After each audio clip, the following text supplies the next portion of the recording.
All right, we'll call this meeting to order at 6:02 p.m. We are going to start with the roll call. Alderman Bilotto. Here. Alderman Klinker. Here. Alderman Alexander. Here. Alderman Donahue's here. The only alderman not here is Alderman Johnson. Right. Moving right along, we're going to go into citizen concerns. Is there anyone wishing to address the committee from the public?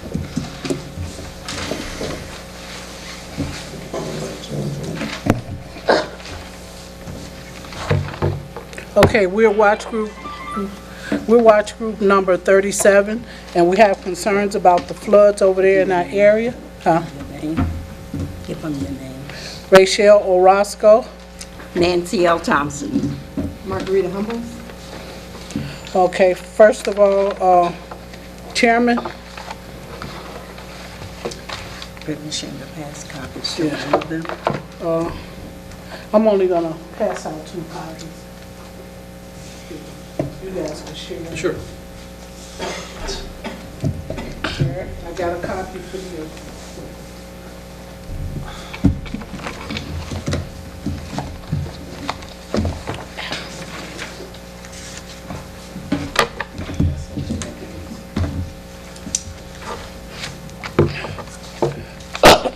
Okay, Neighborhood Watch Group 37 is officially submitting a complaint about the rain garden, the bump outs, the alleys, the curbs, and the street pavement defects.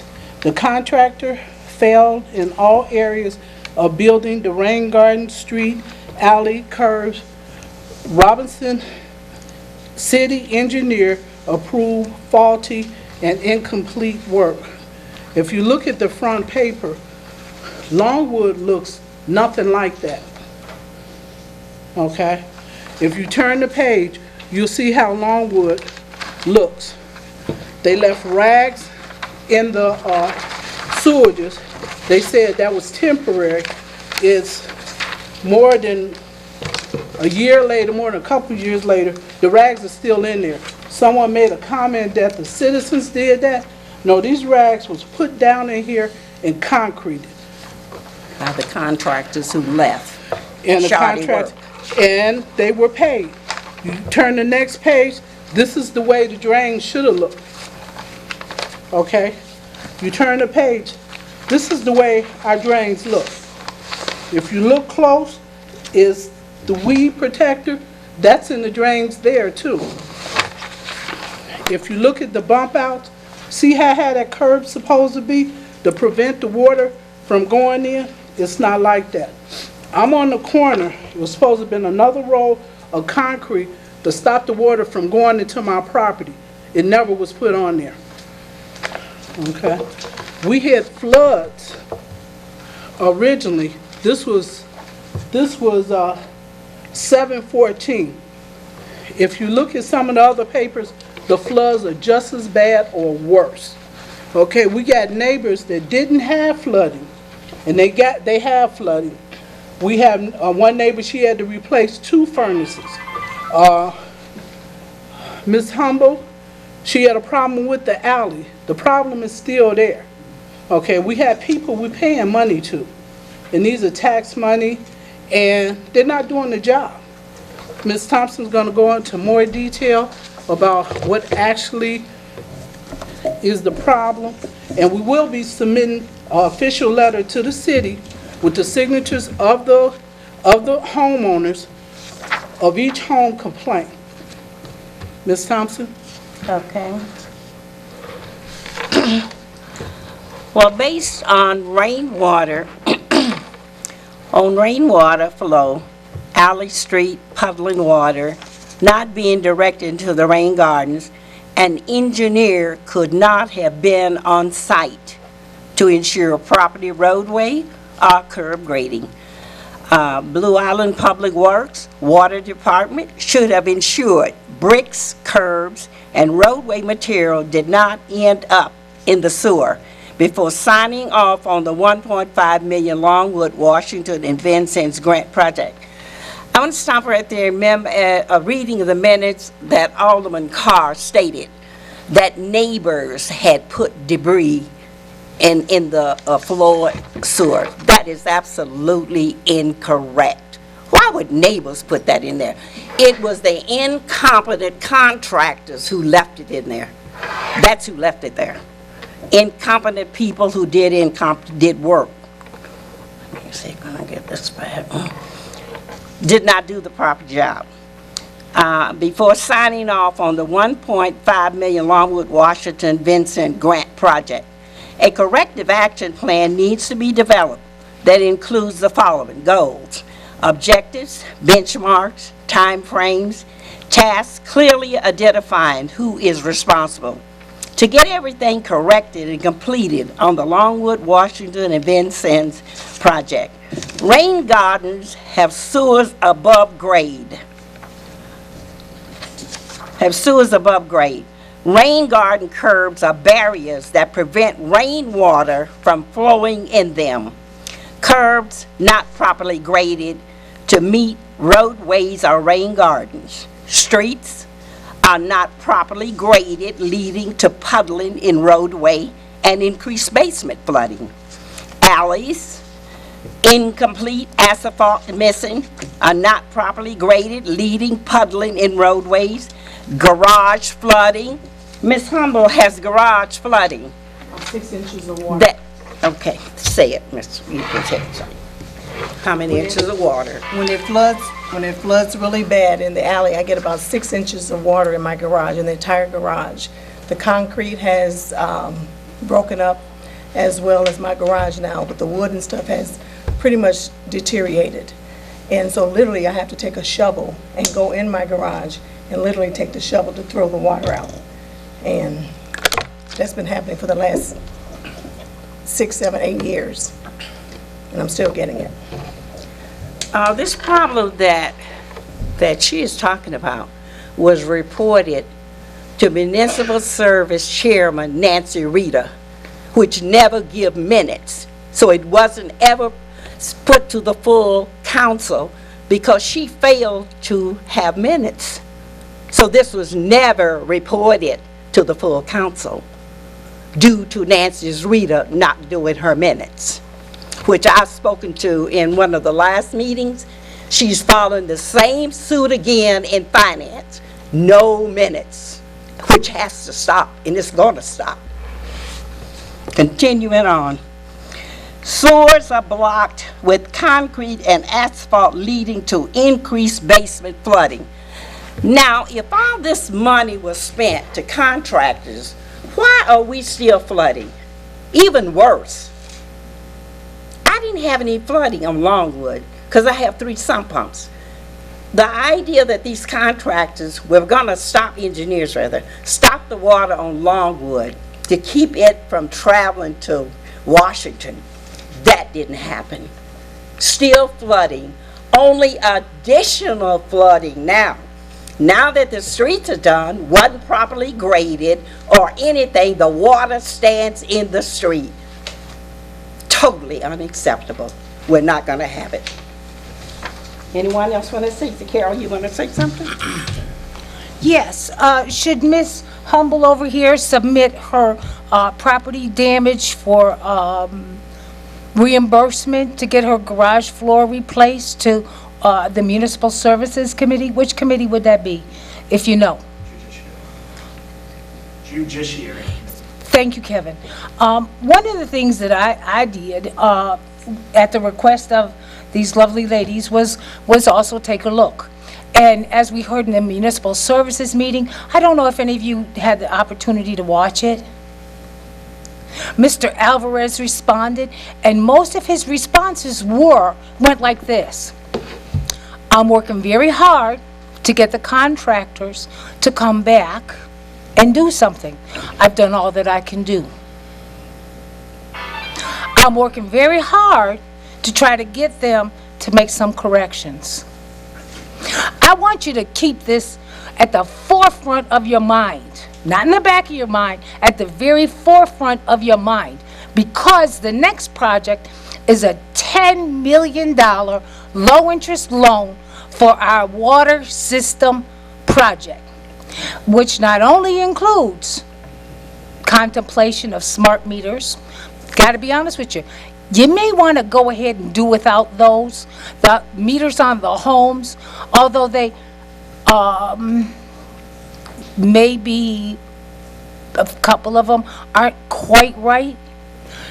Investing all that money into meters, that's not where that money needs to go. That money needs to go toward our pumping stations and our pumps. Some of you may know that one of our pumps that was repaired back in May is down. Some of you may not know. If you don't know, you've now been informed. Certainly, Mr. Alvarez was over the installation of that. The copper wire was recommended to be changed as well. It wasn't. And we all know what happens if you fix just this one little piece over here. It's going to last you about 6 months. And that's about how long it lasted. But in the meantime, it's imperative that we look at this 1.5 and worth of grant money that needs to be carefully accounted for. And we get some relief for these people who've been complaining from day one. Ms. Thompson complained so profusely, she called the police, when they were there doing all kinds of what she described as crazy things with the curbs and everything.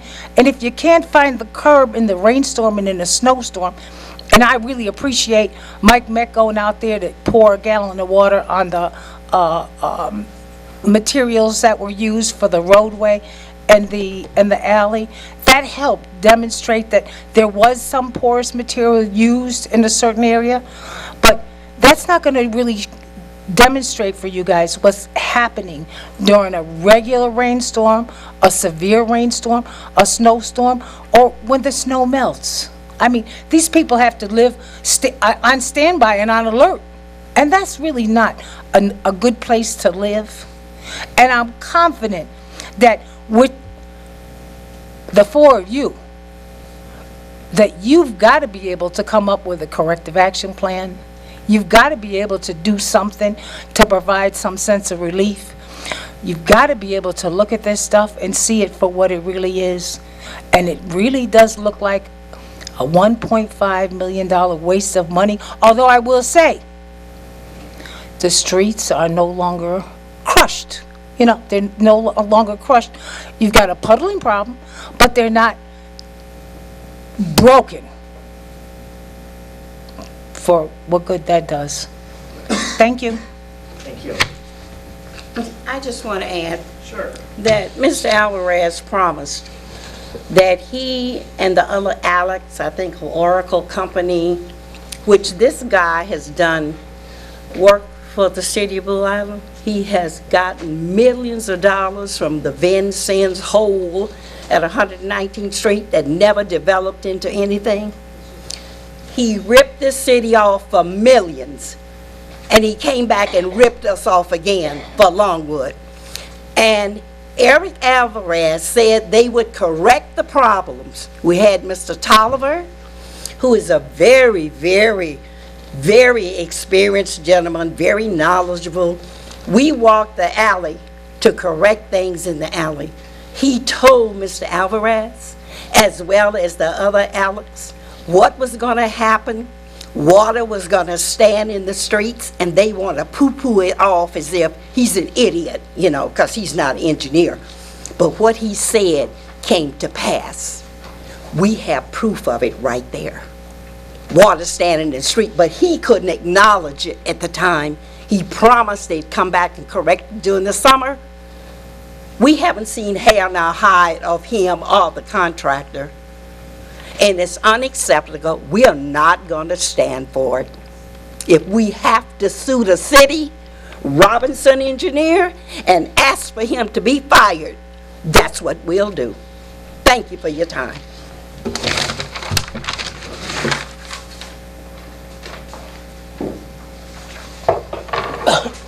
Now, one of the things that we did come up with, and I asked Eric, I told him, I'm sorry, can you just address the committee, please? okay, my name is Rachel Orozco. One of the questions I asked Eric, why didn't he correct the problems we had? And he did say he had been trying to contact the people, but they won't respond. And I think if Blue Island have two sets of lawyers, that someone should be held responsible. And if Robinson Engineering is working for Blue Island, maybe they ought to be held responsible, because they're the one who's releasing the checks. And they supposed to be working for us, representing us, and then we have to babysit them. You know, I'm not an engineer, but I know this isn't right, you know? So I think they ought to be held accountable. We got two sets of lawyers. One of the things we shouldn't have to do is come here and badger aldermen for a job we paid somebody to do. A lot of money, you know? So I'm bringing it to this committee. If they don't help us, I want our lawyers to get on them. I want to take it to court. And if you won't, we'll take it to court. If we have to sue our own city, we'll do it. But we rather sue them. They need to be held accountable for the work that they do for us. They disrespect this city. Thank you. Anything else? Anyone else? No. Moving on. First is... Well, I did want to say one other thing, Kevin, thank you for asking. You know, one of the things that we possibly do need is a city-dedicated engineer, somebody that it can be held accountable and responsible for the stuff that's being done. Certainly, a default engineer is going to have two masters, and you know what happens when you have two masters. You can only follow one. Thank you. Moving on. Wait a minute, Kevin, I think Oh, Mr. Steve, all right.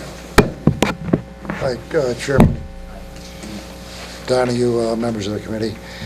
How did this committee, my name's Alan Stevo, how did this committee allow $5 million vanish from Metro South, parent company Quorum? I'm looking for answers. Can each alderman tonight give me answers, please? I want to hear from each alderman tonight. How did this happen? So, Especially since Ms. Green warned the committee ahead of time. answer your question. So that $5 million, it was $2 million, which was agreed upon that the city would drop its fight with the hospital. That was the first $2 million. Then the $3 million would be succeeded over to the city for maintenance of the hospital. So that's security, that's heating, that's cooling, that's maintaining that facility, which would get us through 6 months. And you would also have 6 months of decisions to make which hospital the city would want to come possibly take it over. We lose the property taxes if we took the deal. The hospital, the owner of the hospital still has to maintain it. Under state law, they have to maintain it. They have to keep it operational. So it was a bad deal for the city. That's why it wasn't losing out on $5 million. It was $5 million for us to undertake a six-figure operation. So this isn't public debate. It's public comment. I answered your question, and that's And Alderman Bilotto, tax assessor for Calumet Township, how much do they pay every 1.4 6 million, months? so they have a class exemption. They pay $1.4 million, which goes primarily to a TIF. If their tax bill wasn't under a deduction, it'd be closer to $5-6 million a year, which they'll lose the deduction now that the hospital's closed for the next fiscal year. As you're well aware, the tax year is 1 year behind. So next year, they're still going to have to pay the 1.4, but it's 1.4 million roughly a year, give or take a few $100,000, but that's what they pay a year into the TIF or into the tax base. And once that agreement was signed, we would have to take it over, which the city doesn't pay taxes to itself, so that we'd lose that anyway. So that $2 million would be gone within the 1 year of just losing the tax revenue. Well, the thing is, you still had that money coming in, a bird in the hand's worth two in the bush. I mean, you had that money, you know, $5 million. I mean, it's just hard to justify this reasoning. I mean, Quorum's own It's a admission, new- well, Quorum's own admission said it takes $200,000 or so a month just to maintain the building. That, along with losing the 1.4 million, we'd be out within less than a year anyway, and the state repeatedly said, no promises in an agreement, they would hold a license. So that was just Quorum saying, if you agree to this, we'll work with the state trying to convince them to hold the license. right, I heard the attorney when he was here, I was at the meeting here, Yeah. when the attorney came and explained that. Yeah. But, I mean, it's just hard to justify that $5 million was let to evaporate. It seemed like a promising offer. I mean, now it's taken off the table, and we'll never see that again. At least we had something coming in. $5 million is We still have 1.4 million, at least for next year, and it'll go up to 4 or 5 million a year after that. If the class goes exempt, they're still paying the property taxes. Could have bought ambulances and things like that in the meantime to carry us over. Public comment. I'm sorry, Mr. Studo. Well, thank you for letting me be here. Thank you very much. But there's a lot of unanswered questions out there. Thank you. Hey, Kevin, Ms. Green, you already spoke twice. I know, but I just wanted to say this. I would have preferred to have seen you guys make a counteroffer and demand that they give you $2 million to pay for ambulances and the ALS training, and not let them basically get off scot-free. People are complaining already that after this most recent snowstorm, they didn't properly clear their property. Are they being issued any violations for that? Because I don't believe that they're really going to maintain that properly, Kevin. Okay, noted, thank you. And it shouldn't, don't just okay it, because what I really want you to do is go after them, because what they did was not right. It wasn't right. Noted. All right, moving along. Purchase, so the first item we have is an update on this Caterpillar skid steer update. Sure, Mr. Bilotto, if you'd like to come to the podium. I communicated with Caterpillar, the agent. They were out of Joliet. I talked to the salesperson. They're getting some documents that were mailed or emailed during the time that our computers went down. So I requested that he continue to get all the emails that were sent to Mr. Postal, so then on the whole purchase process. I informed the agent that basically that Mr. Marzell did not have the authority to order under the corporate finance situation. He did not have authority to purchase that on his own choice. They said that they understand and they're willing to work with us. At the same time, he gave me, which Caterpillar has a finance company, and basically I talked to that lady. She called me back. She was out of Pennsylvania. She said that basically if we did decide, if it cannot be returned, then she would offer us. She basically said that we could have 3 to 4 years payment at 3.5%, and we can basically work out our own payment plan, however we wanted to work it out. So in 4 years, it would be roughly $14,000, $14,000 a year, because it's the total bill is $77,600. That's with all the equipment and all that stuff that Mr. Postal had suggested. So at this point, hopefully by tomorrow or the next day, we'll have more information. So exactly if we can return it back with no cost or whatever, or if we have to go with the option of go with the financing or purchasing it, then I'll bring it back to you guys and we can discuss all the options. That's all I have on the Caterpillar. Great, thank you, Treasurer. Moving still along, I believe our next item is an update from Mr. Paul Hollick regarding the computer situation. I know there's some aldermen on the committee who wanted to ask some questions and just had an update. So Mr. Hollick, if you could please come to the podium and just maybe give us just a real quick update of where we're at with the ransomware attack, the servers, the computers, and I'll open it up to question and answer to the committee. So, Sure. The floor is yours. Thank you, Paul. Sure. The core infrastructure has been rebuilt with the existing hardware that we had. We have also, the city's purchased 41 new desktop computers that we have on hand now. Those are being imaged. About half are complete with the image. The email infrastructure, Windows Server 2019, is up and running and was a few days after. Emails flowing. The firewall was replaced with an upgraded version of the firewall. The Symantec endpoint protection has been restored. Emails working and flowing. Data has been restored, except for the email prior to the incident. Anything else? Questions? Printing functions. I met with the department heads on Halloween to put together a priority list of what we needed to attack first. Mayor's office was going to run point on the list. I asked them to put down 3 to 5 important things that they need, collaborate amongst themselves to prioritize, and then get us the list. So we've received some lists. So I think let's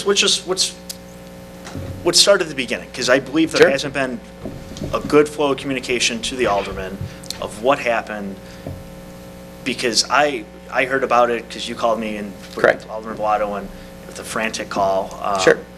I don't know if that communication's been provided to the other aldermen of what actually happened, why we're in the situation we're in. So if you could maybe just explain Sure. what happened. Sure, yeah. So on the weekend, October 4th, there was an incident where malware, ransomware, had impacted the network here at the City of Blue Island. It encrypts, I don't know how detailed you want me to get, Kevin, but it encrypts all of our, encrypts files, right? So you can't open them.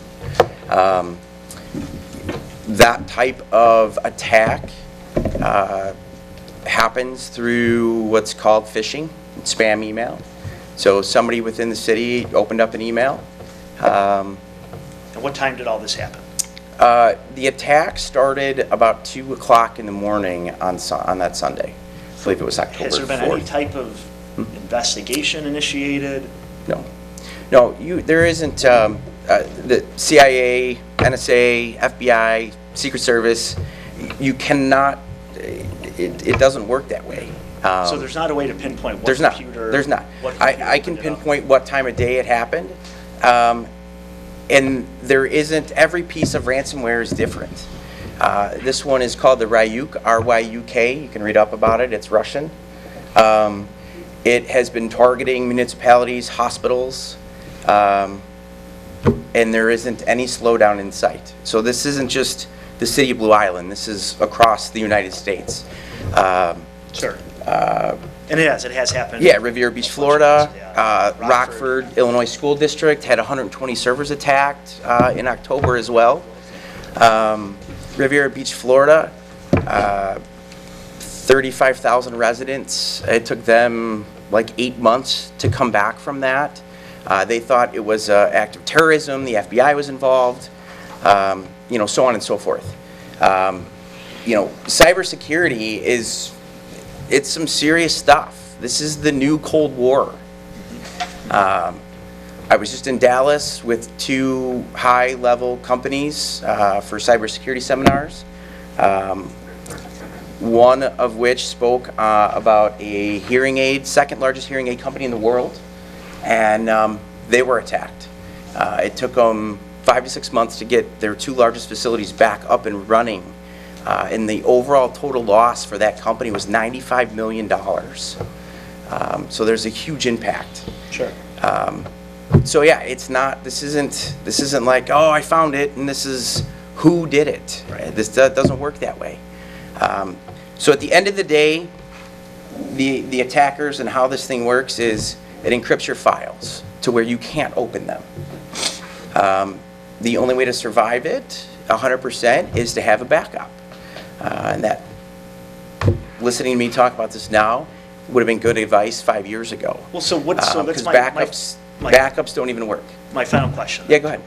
What it happened, we're stuck dealing with it, so how do we prevent it from happening again? You Do we can't. not? We You can't. can't? No, you can't. So what about allowing? You can take best practice steps. The saying is you can have a 12-foot brick wall around your house, 12 sharpshooters on your roof. If somebody wants to get in, they're going to get in. Do we allow employees to put thumb drives into the USB ports? You can, yes. Do we allow it? Is that? Yeah, there isn't a allowable policy use? against it within the city. In fact, there really isn't an ITSC committee either for the city, which there should be, which are things that we've talked about over the years. It's just those practices, that's up to you guys to want to do those things, and then we can create them. Okay. So the incident happened. We worked around the clock on Sunday into Monday to figure out the impact of what happened. I made contact with Mr. Bilotto, Mr. Donahue.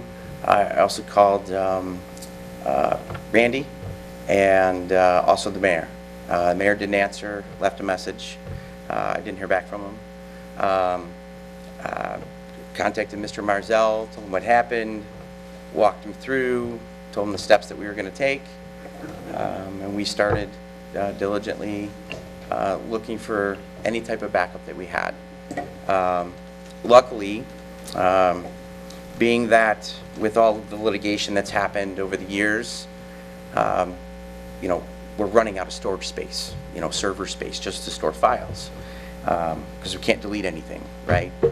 So I had purchased a drive myself just to throw a couple backups on because we were out of storage.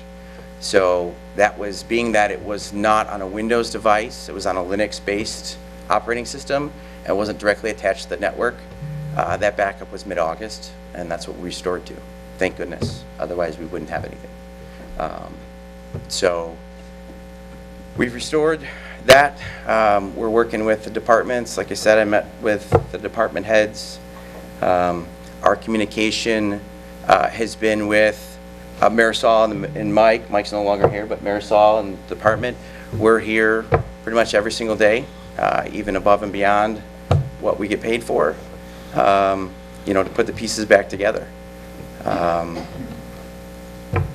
What else do you want to know?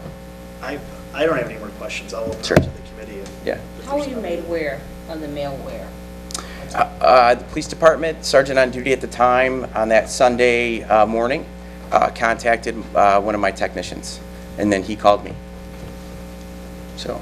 And whose responsibility is it to make sure that we have the backup supply and maintenance for the city? There isn't a backup policy that's put forth. There's no rule or mandate that the city has for backups. But from a best practice perspective, we back up every night. We back the data up to the server. And is there a backup for the server? There's a backup that runs and backs the data up, and then when that server's out of storage, which happens very frequently, then we'll migrate the data somewhere else just to have. But there is no cloud backup. There's no backup to the backup to the backup to the backup. Right. There is not. And why is there no cloud backup? Because there's no dollars for it. And how much is that? Depends. On Depends on vendor, depends on what company we want to put it with, where we store it. you being the computer company that we're using. That's for correct. Backup. Not for you backup guys- specifically, but No, for the IT system. break fix. Yeah, for the IT. Yeah, but IT break fix. I want to be very clear on IT break fix. So basically help desk. Okay, so as the help desk, Mhm. did you suggest to the city for the iCloud service? We've suggested a lot since 2013. But again, it all comes down to budget dollars and if there's money available. Okay. To my knowledge, there isn't a line item within the city that says IT. Okay. Well, I'm just specifically speaking of Sure. the iCloud service. Sure. Yep, and it could be any cloud service. No, It doesn't have. Did you suggest that? Paul, Oh, sorry. absolutely. Sure. Can the audience be quiet, please? It's distracting hearing the talking. Thank you. Okay. Yes, we have. Any type of service, just like when we first walked in, we really didn't have any type of antivirus protection that was running on the computers from the former computer firm. So we tackled that right away, and we went with the Symantec endpoint protection product, and that's what we have in place today. But we recommend a lot of things to the city as far as the network that we have. We're running Comcast at each location. As we all know, for whatever reason, in this geographic area, when it rains, Comcast goes out. We don't have a backup network. We've talked about it. We've talked about putting in an MPLS network, which is very different. It is more secure than just a Comcast connection at each one of our buildings. Again, it just always comes down to dollars. But the conversations have been had year after year after year. You know, there's just limited funds. So we attack what needs to be addressed, like a fire drill, because you have to have funding. You just do. IT needs to be a budget line. We need to figure out how much dollars you put off to the side for that. And it's just not there. So it would be best for the city to have its own iCloud service. You don't have one that you allow businesses that you do business with to use as well? So, I'm not understanding your question. What do you mean, that Paradigm has its own cloud product? Yeah. No, it's software-based. Okay. Yeah, all cloud backup solutions are software-based. An agent you purchase, and you back it up somewhere. You can Amazon, AWS, Microsoft Azure, and No, I get that. 50 other companies that are in the marketplace. Paradigm doesn't have that. No, we're an IT support company. We're not a software manufacturer. We don't sell software. Well, not sell it, Mm-hmm. but have it so that you can do a backup of a company that you're doing. Yeah, we have a cloud backup for my company, right? But we don't sell a solution to other customers. So you have an iCloud for your business, That is correct. right? So if you're doing business with the city of Blue Island. Correct. And I do not back up customers' data to my cloud. I back up my company's data so to you make sure cloud your service. backup is, That's correct. And I also make sure that other customers are backed up when they have the dollars to purchase such product. doing this whole process, Mm-hmm. starting from 10/4, did you have a restoration time frame, a priority, what you felt should happen first with the city, getting the city back up and running? Sure, I spoke very clearly about that in regards to retail. Any type of accepting funds should be up first. Making sure that the police department and life safety was fully functional. The police cars, the squad cars, the county system, those things were not impacted. So after we verified and validated that they were okay to function that way, then we moved on. We spoke to Randy so we could take in water bill payments, making sure that those things were functioning, and then we just kind of moved down the line. That's why we had the meeting with the department heads as far as what do they need. And I thought I was clear saying, put them down, talk amongst yourselves and collaborate, come up with a list, priority list, so that we can attack what you need. So is everything back up and running, or no? From a functionality perspective, we are functional, yes. The data that has not been restored is the old email that we still have backed up, that we will go through on an as-needed basis so that we don't reinfect what we've just rebuilt. Okay. So all the computers are back up and running? All of the computers, not the new ones that have been purchased. And No, not the new ones. yeah, the new ones are not purchased, right? And Employees had. the computers that are 10, 12, 14 years old, we're not spending the time to rebuild them because we're getting them replaced. So if there's a machine that's 14 years old that somebody was using, we're not doing double the work so that it costs twice as much. Does that make sense?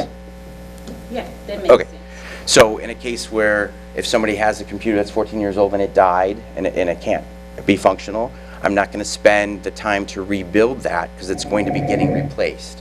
So I'm not going to rebuild it, take time to rebuild it, which is a cost, and then take it out and then put a new one in that's being built to put in place, which is another cost. Okay. And how many employees you have working on this? I have 3 to 4 that are touching this network since the event happened. And the police department, they're back up and running, because I know we were told that. Yeah, last week, So they're. leads, okay. yep, the parking ticket, yep, that's all been resolved. Okay. And then when will you, what's the time frame for being completely finished? From a restoration or for the new 41 machines that were delivered? The restoration and,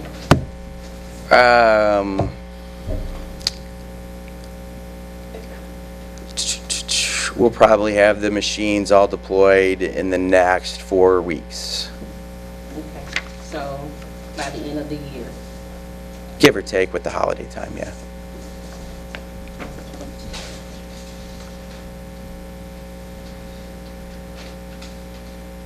I mean, does everybody understand the impact of what happened? It's like you're starting over, right? Everybody's aware of that? Okay, Yeah, I'm aware of that, okay. but like I was sharing with the rest of the committee, me working in corporate America, I've never seen anyone down this long from malware. So it's not malware, it's ransomware. Well, ransomware. It's entirely different. Well, being down, period, because of Sure. phishing email Sure. calls and I'm effect on the happy, system. I'm happy to provide lots of references on what's happened to others and how quickly their restore time has been. We were up and running very quickly compared to some other organizations, even large corporations like DeMont. Well, the ones I work for didn't take that long. Sure. Only about a week or two. And that is because they have a backup for their backup. Yeah. Sure. Were they hit with ransomware? Yes. They were. Okay. Paul, could you just provide then some examples of what communities have paid out to get their files back? Because I know that's been, Sure. they've been paying like $500,000 in Bitcoin. So you don't have Yeah. to provide that now, if you could provide it. Sure, yeah. Yeah, what's happening, even as early as last week or as late as last week, the FBI has come out with some different articles saying that this is a real serious problem. And those that are scrounging up the money to pay the ransom are setting a precedence that it's just allowing this behavior to take place. Riviera Beach in Florida, the ransom was $500,000. Right. And they attempted to pay it. It took forever. Some organizations have paid it and received 25% of their data back, and they're out that money. So it's not traceable, it's Bitcoin. It's all happening across the entire world. And what ransomware does, this new wave, is once it comes into your network, it analyzes it undetectedly. You can't detect it. So if somebody clicks on an email and nothing happens, and they just say, oh, well, there's nothing there, right? Nothing has to happen for a week, 2 weeks, 3 weeks. And it stays there, and it's undetected. And then it starts to analyze your network, and it goes right for the backups now. So if your backups are on the network, even if they're in the cloud, if it's on a Windows-based device, it deletes them. And then it encrypts all your files. So now your backup to the backup to the backup is now gone, and you have nothing. So unless we take a step back to how we used to do things back 40 years ago, where we back something up and to a tape or some type of device and unplug it from the network and put it in a drawer, you're not gonna have anything. You're gonna have zero. Is that one of the steps that you're going to be taking? Absolutely. And from what I did on my own here at the city, moving data around because of the litigation that's happened in the last 5 years, and us running out of space, knock on wood, that's the snapshot that I backed up back in August. Had I not have done that and put it on a device that wasn't attached to the network, we wouldn't have anything, even if it's in the cloud. So, Well, I know we haven't had a lot of communication because before now, or a week ago or whatever, when this. you probably didn't even know who I was. Exactly. I didn't know who you Sure. were, the company, Yeah. or anything like Yeah, that. so when we what walked I'm in the, gonna request, and Sure. I'm sure the committee has talked about this though. Yeah. But what I'm gonna request is a monthly report from Paradigm. sure, What work you're doing, Yep. what suggestions, recommendations you have for the city, why you're recommending these suggestions, sure.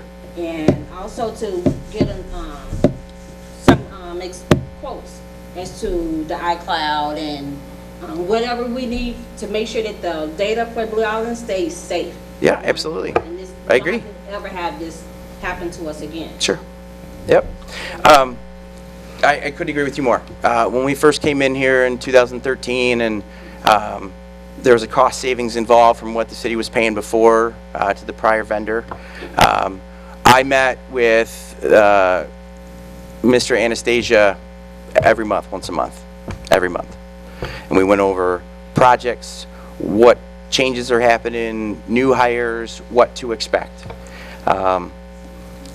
Mr. Anastasia left, a new director came in. I met the new director about 3 months into his new, finally got to get in front of him, offered the same meeting.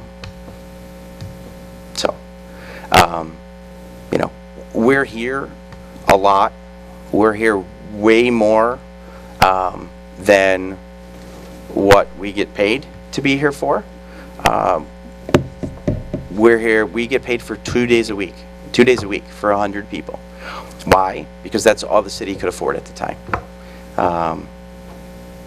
But we're here 3-4 days a week. And you can look at the invoice, I don't charge for that. So, So you're here for 100 people? How many computers we have? 41? no. How many we have? We have a little over, we have about 100 users. We have 120 email boxes. Some of those email boxes are based off group email boxes too, like department email boxes and things of that nature. So, yeah. So that's what I'm saying, that's why we need all that information. Sure, I'm happy to, We need that information. I'm happy to provide it. Happy to provide Well, that. could you- Sure, And then our next meeting, December 2nd, could you have sure. that information and then? Yeah, absolutely. Just a rundown of, Yeah. Alderman Alexander requested it. Yeah, because Going forward, just once a month. everything that I present and the council takes seriously, it helps us. It helps us so we're not working in like 1995. I mean, legitimately. Automation is great. It does a lot of good things. We just don't have have had the dollars to do that.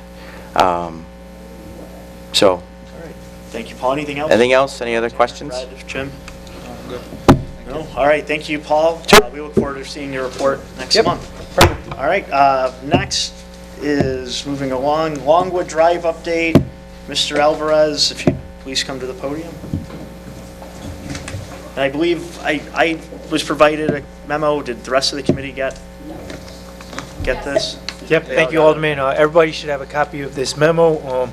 So at the last Finance Committee, Alderman, I believe you asked us to put together a list of each of the projects that happened in the northeast neighborhood of Blue Island, along with a little bit of background in how they were funded, and then some of the issues that we're experiencing there and some of the corrective actions we're proposing to date.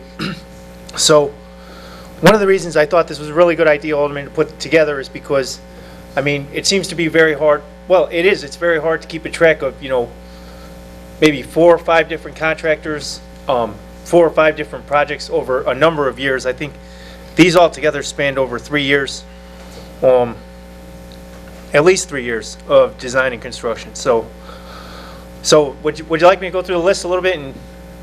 Well, so we're all on the same page. So let's start its memo. It says to Finance Committee, Eric Alvarez, and the first line is Longwood Drive / Washington Street Rain Garden Project. Okay, great. So the Longwood Drive and Washington Street Rain Garden projects were MWRD, so Metropolitan Waste Reclamation District and South Suburban Mayors and Managers Association-led projects which constructed rain gardens along Longwood Drive and Washington Street. We know there have been a number of issues with those rain gardens, issues regarding the maintenance of them, the perceived safety, like saying they block people's vision, and just general aesthetics. People don't like the way they look. We're working with the Metropolitan Waste Reclamation District to have those switched over where possible to sod. We've drafted a letter for the Municipal Services Committee. We've had some feedback from the MWRD off the draft version of that letter, and we're working to get that. We're working to have that changed to the city's liking. So I'm looking, now I'm skipping over to what I believe is the punch list for the rain garden bump out. And one of the things I notice is that the riprap stone sloped uphill rather than downhill. Okay, so, and that's, again, that's part of the reason why I'm sorry, but these projects they can get quite confusing. So that bump out project is. That's different. Okay. That's different from the rain garden, So that's the Longwood Drive bump out. So this is the rain gardens that we're having to maintain. Right, and the rain gardens, Alderman, are the ones not at the intersection. So So this is- all right, the intersection bump outs were constructed and planted later. So the bump out, so moving down, so the bump outs are second on the memo. And the first thing I notice is the last sentence in that pair, or this group here, is Public Works will replace the stormwater inlet grates that have been concreted over and remove the filter fabric that was installed to prevent dirt from entering the sewer during construction. I don't get why we have to our team has to do this when obviously this was done by deconstruction that concreted over our sewer grates. Okay, so again, I know these projects get confusing, but the bump out project was not constructed or designed by deconstruction. The bump out project was, Antero Group. yeah, the Antero Group was the general contractor and the design engineer, and the construction was done by Hassey Construction. Though that filter fabric, those inlet filters were put in during that project and left in during the resurfacing project. Why they're still there now is because at the punch list inspection for that project, we asked them to regrade those inlets. So there was, we wouldn't take out the filter fabric if they were supposed to regrade those inlets. The punch list was done December of 2018. That's right. And this is still an issue going on almost December of 2019. Right, almost a year later. So, like, where's the accountability there? Yeah. And I can't answer you why Public Works would be doing this now. So that grate with the concrete in there, because if Public Works that goes out wasn't and concreted fixes it, by the contractor, but hold on, Eric, if Public Works fixes it, it takes us the accountability off of Hassey Construction and Antero Group, and they're not going to come out and regrade all this and do all, like, I've heard it was bad, and now, like, just seeing and hearing about the last couple of weeks, a lot of this is really unacceptable. right, and we understand that. So, I mean, we as the city engineers we can email, we can call Antero Group, but I mean, that's really it. I mean, we don't have any further recourse than that. Does the city, do we need to sue? Do we need to, go ahead, Alderman. Now, when we do these bids, don't they have to retain a bond? So, For a certain and amount of this is time. where these projects get especially confusing, right? So, us, Robinson Engineering, the city engineers, when we do projects for the city, we do a conventional design, bid, build. So, we do the design engineering, we manage the bidding process, we recommend an award by the city, and then the city has a contract with the contracting company where we stay on as observers on the city's behalf as the city engineers. The Longwood Drive bump out projects and the Green Alley projects that were done by Antero Group and Gallagher Asphalt and Antero Group and Hassey Construction were done as design build projects. So there's no, like, this was something that the city managed with Antero Group, and there wasn't, for instance, like a conventional, for instance, Longwood Drive, I don't want to muddy this, I know it's all confusing, but Longwood Drive's a conventional project. We have roughly $40,000 in retention to ensure that the contractor will address the problems with the Longwood Drive resurfacing project. But with these other two projects, it just doesn't exist the same way. I'm just going to finish with an observation because this is a mess. I visited with Alderman Thompson and Alderman Meck and Ms. Orozco a month ago or so, whatever. I had seen these myself. I pulled up to the house north of you, Ms. Thompson. I thought it was abandoned because the weeds were so high. And at the very least, a lot of these are easy fixes, except for the water going one way or the other. That's grading and stuff like that. But whatever we got to do to remove all those weeds and put sod down, I think of talking to you, that's something we can do. Right? Okay, so. For the rain garden portion, I'm not talking about the sewer problems, that's another. Right, and for the rain garden portion, so there's the rain garden project and the bump out project, I believe, are all, because we're in the Metropolitan Waste Reclamation District's combined sewer area, those are stormwater, they treat those the same as a storm sewer. So, like, just like we couldn't go and fill in half of a storm sewer with concrete because we want it to be half as big, we can't go and change the rain gardens without the approval of the Metropolitan Waste Reclamation District. That's what we're working with the Municipal Services Committee to address. So in order to, say, change the landscaping in there, they view that as like part of the functioning of the actual system. So we have to, write a request to the Waste District, to the MWRD, and then they have to give us approval. Now, it actually brings up, and I know some of these are difficult topics, but the maintenance of those rain gardens is part of the city's responsibility to their stormwater infrastructure. So I know they're not popular, but it was something, the years ago, the city agreed with the Waste Reclamation District, and they inspect every year and give us notices that we're not maintaining that. And I know that's because, the city has issues with it, but it still doesn't really absolve us of our responsibility to maintain those as important pieces of the city's stormwater infrastructure. Go ahead, Alderman Klinker, Didn't we please. just approve someone to take care of those not that long ago at a council meeting? We did in the summer. We did. Yeah, And then my question in regards to that was, who follows up to make sure that, same thing with and this is getting a little off topic, the abandoned property grass cutting guys, who follows up on these people? If we hire somebody to maintain these rain gardens, I mean, I drive down there by Miss Thompson's house and Miss Ross, I go to the bank and I go that way. Make sure I stop at the stop sign all the time. But there's maple trees growing out of some of these things. I'm sure they're not natural native species that are supposed to be in there. So we did, as far as I remember, Last summer, someone earlier this spring, earlier yeah. this year, yeah. It was since I've been on council. So I don't know if they've ever done anything. That's my question, and I know there was a landscaping company that the city wasn't happy with, and I think they've since stopped using them, but as far as I'm that aware was right abandoned now, property. There were two long companies for abandoned property. They stopped using one, they're using the other one.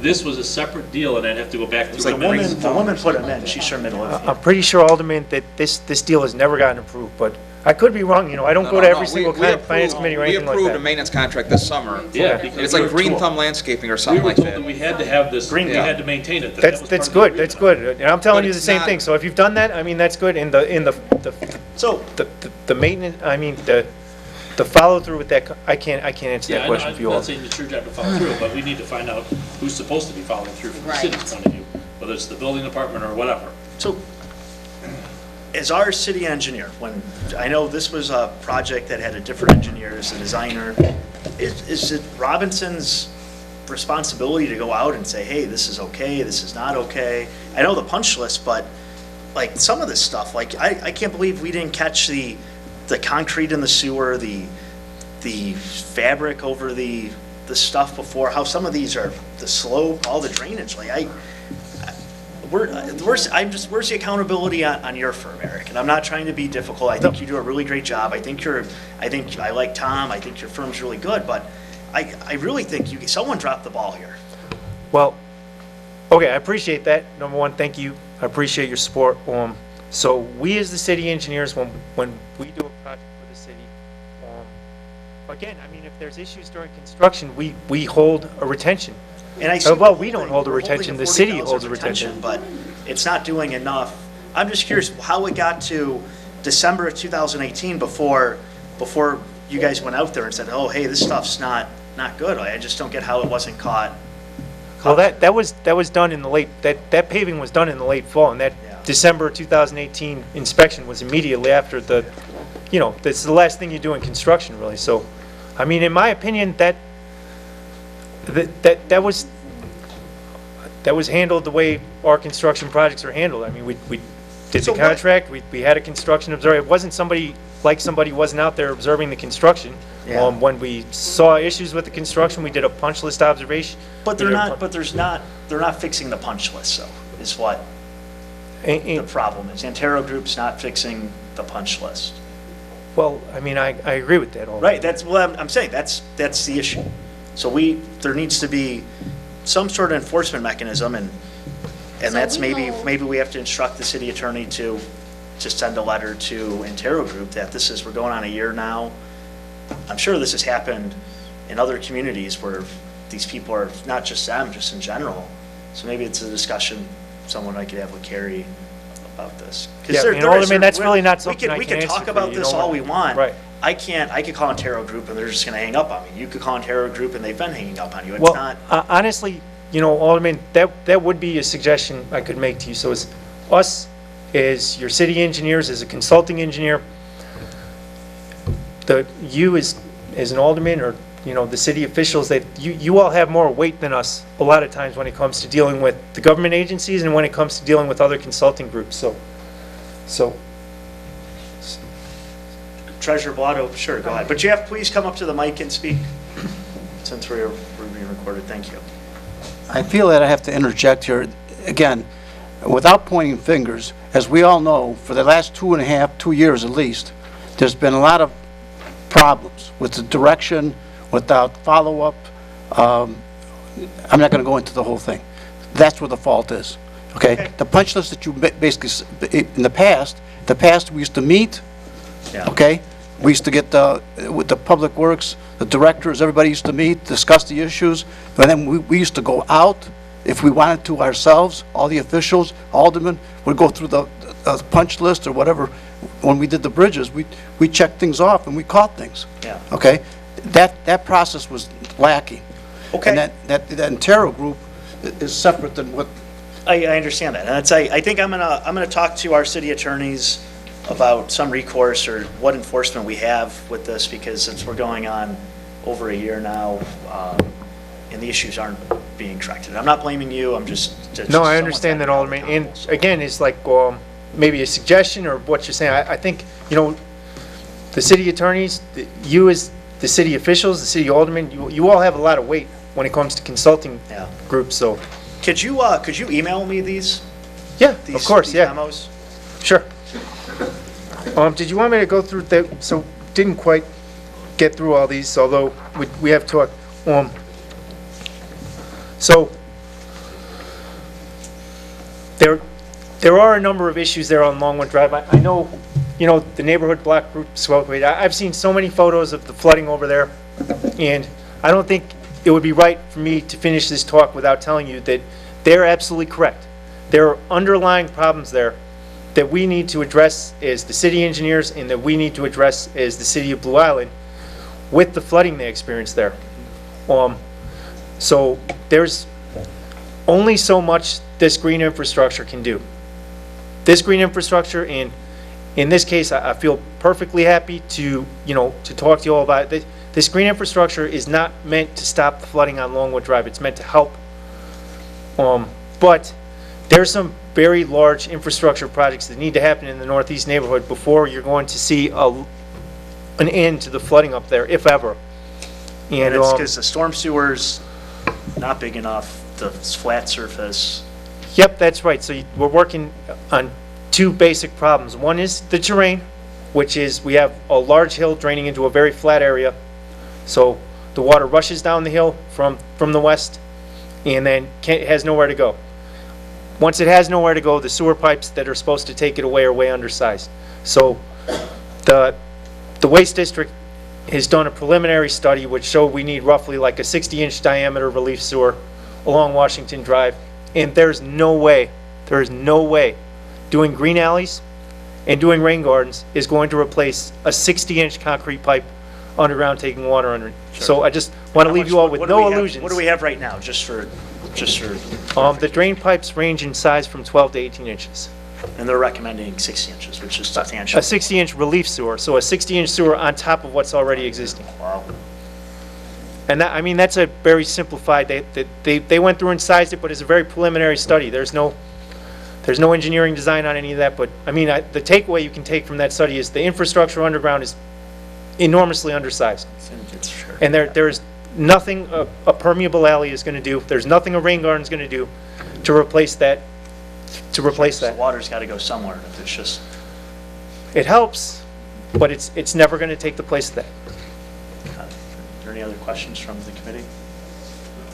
Alderman Alexander. So what percentage of the bid is for the retention for contractors? What percentage is it? It's 10%. You hold the 10%.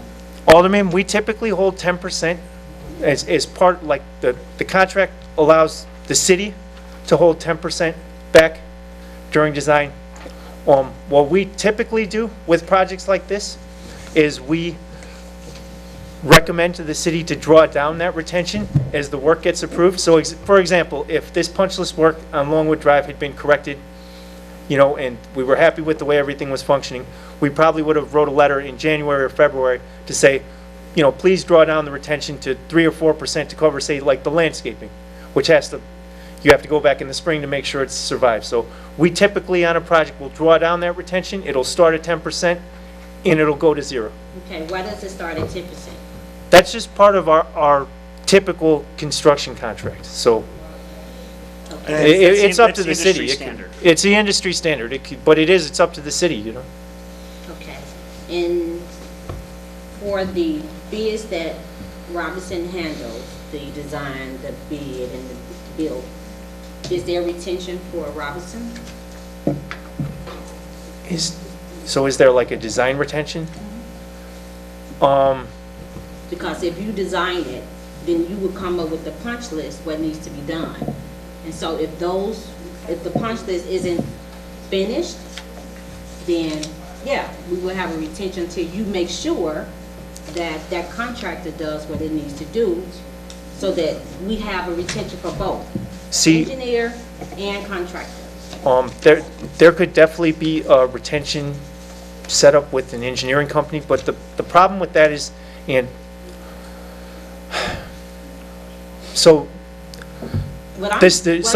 engineering company does not have a contractual relationship with the contractor. We cannot force the contractor to do anything. It's the city and the contractor have a contract. Okay, you can't make the contractor do what it needs to do, but you also do not have to sign off on the work that's not finished. Right, and that's, Alderman, that's what we do, so that's why that retention is still. This is why we're here now, Right. This is why we're here now, because there had to be a sign off. But Alderman, there wasn't. So none of this was signed off saying it was okay, and the retention was drawn down, and. No, we still have that retention. Still holding Yeah, we still have roughly $40,000. Yes, for all of these? Well, okay, so that's what I was trying to explain to you, Alderman. I know, it's like, I know, but so I work for Robinson Engineering. We're the city engineers. The project that we led, the project that we designed and we did the construction observation for, the city of Blue Island does have that retention. I can't speak to the other engineering companies because I don't think that was set up that way. It's just a fundamentally different type of contracting. Okay, I'm just asking. No, I understand. There needs to be a policy change, because like, I'm sure we all agree, there has to be some accountability somewhere, and someone is going to be accountable for all these bids. Right, and Alderman, in my opinion, as your engineer, in my opinion, the way the city typically handles construction contracts, there is accountability every step of the process. If the city wanted to say a contractor was unresponsive, you can call that retention right now. You can say, I have $40,000 that I'm holding. I want to fix these deficiencies. We get a quote from another contractor. The city pays that other contractor using that $40,000. In my opinion. So Eric, why don't we do that then? There's nothing stopping us from doing that. So I don't get, we're going in circles, so, and this is, like, I've heard about this a bunch of different times, but it's just, I can see why people are so frustrated, because instead of doing something, we're just sitting there waiting now a year after, and it's December 2018, and I know you called, you emailed, you tried to get a terror group to do something, but But again, Alderman, so we don't have a contractual relationship with. The construction season's over, and now we're going into the spring where this won't be fixed until at least March or April of next year. That's crazy. Or May of next year. So I think that's what we need to, I think that's what needs to be done. I think that we need to get quotes from other contractors on this $40,000 and say, hey, you know what, Intero, we've had a year, the documentation says December 4th of 2018. That's 2 weeks, that's going to be a year from now. But again, Alderman, remember that $40,000 has nothing to, so that $40,000 is being withheld from deconstruction. Deconstruction, well, I'm sorry, well, the construction company, there needs to be, that $40,000 needs to go out to bid to have this work fixed, to fix deconstruction's punch list. If that's the way the city wants to go, then that's right. It would go out to bid to fix the problems with the project that was built by deconstruction. Now, I think that's the conversation. There needs to be some sort of letter sent to deconstruction to say, hey, if you're not responsive within X amount of days, we are going out to bid, and we are using the retention from your contract on another contractor because you've left us hanging for an entire year, and this needs to be corrected. But please, Alderman, keep in mind that, like, it really isn't that, that would be great to do with deconstruction, but also keeping in mind that, so, as part of the punch list, we had suggested about $40,000 worth of extra works. You can see them in the punch list memo, and Right, but like the work, the concrete in the sewers, the fabric. But that's what I want. That's all stuff, like, it's, Alderman, but that wasn't deconstruction, though. That's what I'm trying to. $1,000 to do this job. okay, Alderman Thompson, please, that's, I'm getting this. okay, thank you. Don't make me show my butt up in here now. So, I've had it. so what you're saying is that this $40,000 we can only use to hold deconstruction accountable for what they did or didn't do. Exactly, Alderman. That's right. Thank you. For the Yes. stuff that Antero did because of the fact that Antero had a different bid system and they didn't hold this. There isn't $40,000 to hold against. Right, and deconstruction had nothing to do with it. So the 40,000 that we currently have, the 10%, whatever the number is, can only be used to correct problems or issues that were a result of the project that deconstruction worked on. Exactly, Alderman. Thank you. Not the rain gardens, not the bump outs. Exactly. That's exactly what I was trying to say. Thank you. That's what he's saying, there's no retention for the Antero problems. So again, what happened with that retention is what I'm asking. How was it signed off that their work was okay to give them their retention? But there, Alderman, as far as I know, there was no retention set up on that project. Like Even this. if there was no retention, how, I think what you're getting at, and correct me if I'm wrong, and that is, why did we sign off on it to begin with? There's problems. Exactly. You know, whoever went and did that final inspection or whatever should have said, wait a minute, we got problems here. Exactly. So that people like Ms. Thompson and Ms. Orozco don't have to scream basically for a year, and, I'm sorry, the other lady's name, who I forget, okay, however long the time frame is, but I get what you're saying, is, you know, somebody needs to be responsible for it. So I think your idea to send, have the city attorney send letters to Antero and to deconstruction and go, hey, here's the problems that we still have, what are you gonna do to fix this stuff for us? So since there's some You know, retention otherwise, if it for- comes down to suing somebody, I'm all for it. Right, Antero, yes, we need to do a lawsuit for that, since there's no retention. Okay. I'm gonna talk to Kelly or Carrie tomorrow, and we'll go from there. Okay, and we are always here to answer your questions. I'm always here to answer your Just questions. send this to me in an email. Yep. So when I'm trying to explain it to Kelly or Carrie, I can send this. Great. And, yeah, you just ask and we're here. Great. Any other Okay. questions from the committee? All right, thank you, Eric, appreciate it. Moving along, first up, we have payroll for,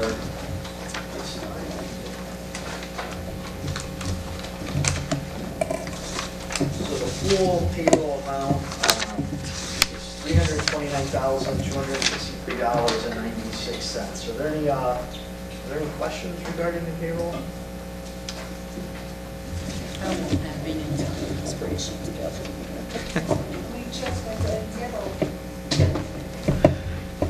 Were there any questions? No, I'll make a motion. Motion to approve by Alderman Bilotto, is there a second? I'll second it. Alderman Klinker, all in favor signify by saying aye. Aye. Carries. Next up, we have the accounts payable. I have a couple of questions for the accounts payable, so if there's anyone who wants to start before, but we do have a couple.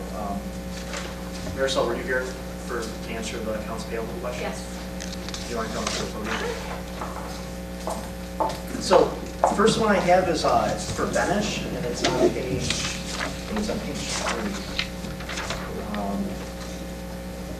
Yes, top of page 3, regulatory guidance, Benish, Freightlander, Copeland, it just says regulatory guidance, $36,079. Yes, I don't have that invoice with me today.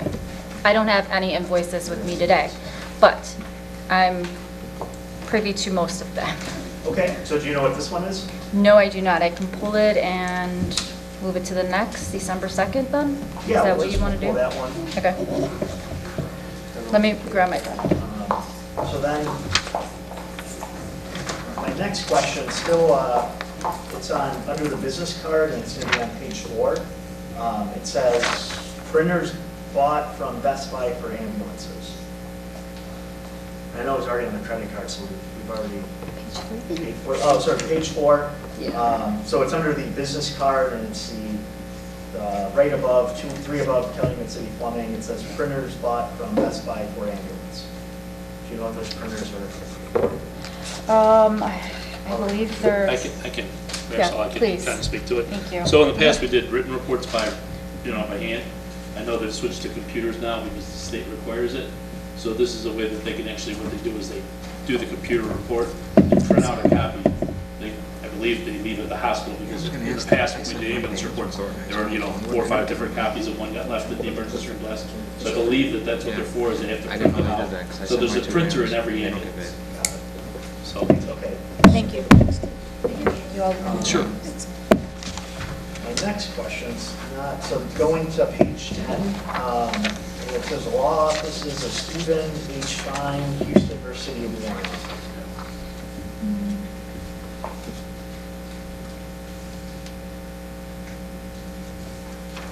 I'm sorry, what page is that? Sorry, page 10, and it's Oh, got it. 3 from the bottom. It obviously was a lawsuit. It was for, I don't know exactly. I'm going to ask that we pull that one as well. Okay, sure. And then if you could find out or ask Gary what that's for. Sure, And then, absolutely. I guess, did our printer company, copier company change names? Because it says Leaf for golf copier and this building copier, fire copier, but wasn't it proven at IT? Did they just happen to change companies or get bought by? That's a good question. I can check what that is. So can we pull that one then too, Sure. just for clarification? Absolutely. Because we did remember we did that this summer, the permanent ones? Absolutely. So when I seen all the different ones, so. Okay, sure. I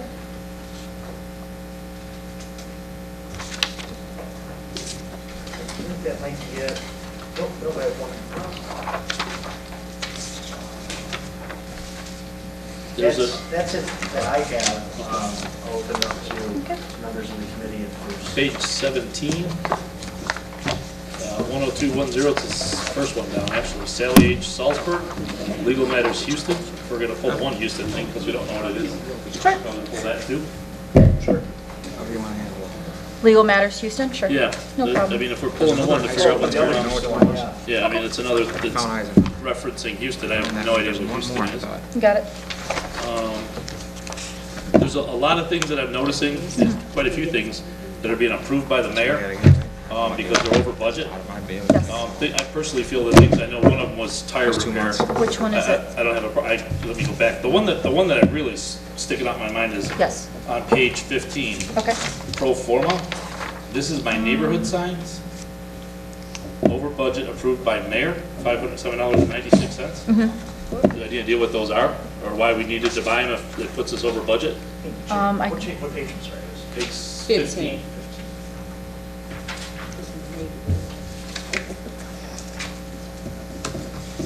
Okay, I can pull that if you want. Yeah, I mean, there's some of them that are pulled, and I'm gonna have to look through them because I didn't get a chance to circle them. So were we pulling that one? Yeah, pull that one. There's other ones that are pulled, and it'll be like tire repair, I wanna say was what, let me keep looking for them. Sure. The over budget ones? Yeah, Yeah. you got a list of them? We just want to make clear that the mayor has authority over his budget, Right. not other line items. It has to go, if it goes above budget, it has to come back to the committee for approval. Okay. Yeah, because there's quite a few of them that are, I can't find any now, of course. Metropolitan Industries. Certified Data locksmith. Service Cloud October. What page is that? Page 12, all the way at the bottom.